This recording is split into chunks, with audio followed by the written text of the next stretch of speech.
Paano po, sir, pag ang policy ni employer ay no work, no pay? May bayad pa rin po ba? Lalo na sa Holy Thursday at Good Friday? So friends, ito yung tanong ng ating viewer sa ating Q&A with Proof AMN. I will answer this question in a direct, concise, and with example. So, ang answer natin is based sa actual experience ko kasi yung anak ko is working sa private company. So, I ask her ano ang principle ng no work, no pay sa kanilang company. All right? Are you ready, friends, to watch the full video? If yes, so let's get started.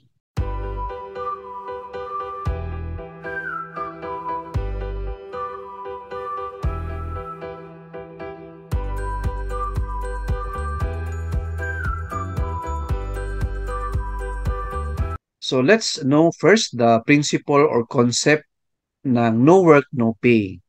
So ito po, principle or concept of no work, no pay, it is the basic factor in determining the employee's wage.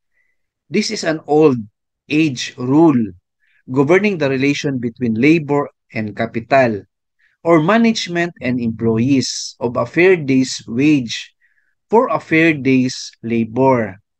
So very clear, friends, no? Ang concept or principle ng no work, no pay is that ito yung basis po, no, ng competition ng sweldo ng empleyado.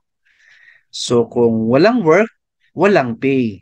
So old age rule ito, no, between the management and the employees of the company. Win-win po ito sa employer or company and also sa employee concern. Right?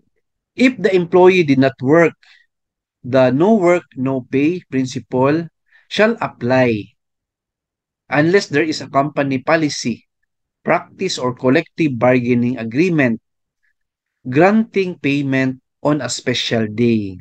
On the other hand, the following premium pay computation is required to be paid for the worker who will perform their jobs during the regular holidays. If the employee did not work, he or she will be paid 100% of his or her salary. While for work done during regular holidays, the employee shall be paid 200% of his or her regular salary for the first 8 hours. So friends, ito na yung sagot sa question kanina, no? Paano kung Holy Thursday or Good Friday daw? Tapos no work, no pay ang policy na employer.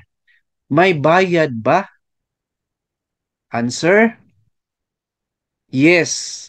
Kasi ang Holy Thursday and Good Friday is considered regular holidays. Ang no work, no pay po is applicable only to special non-working days. Pag regular holidays po, tapos wala kayong work, of course, kasi regular holidays yan, with pay po kayo. Okay? So, very clear po yan. So, ano po ang regular holidays?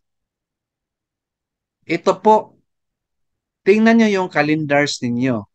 Kung may red po na number, yan po ang ibig sabihin na regular holidays.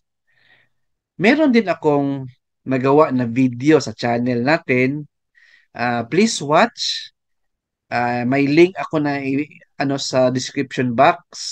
Just click the link and watch the full video. Basta po, ang Holy Thursday and Good Friday po is one of the regular holidays. So with pay po tayo ng mga private employees. Ang no work, no pay po is applicable only to special holidays po or local holidays only. Right? So hope na nasagot natin ang question ng ating viewer. So kung may question tayo, comments and suggestions, please write in our comment section below. I will make time to read and answer all your questions. Please like, share this video, and subscribe in my YouTube channel. Thank you, God bless, and 2 thumbs up.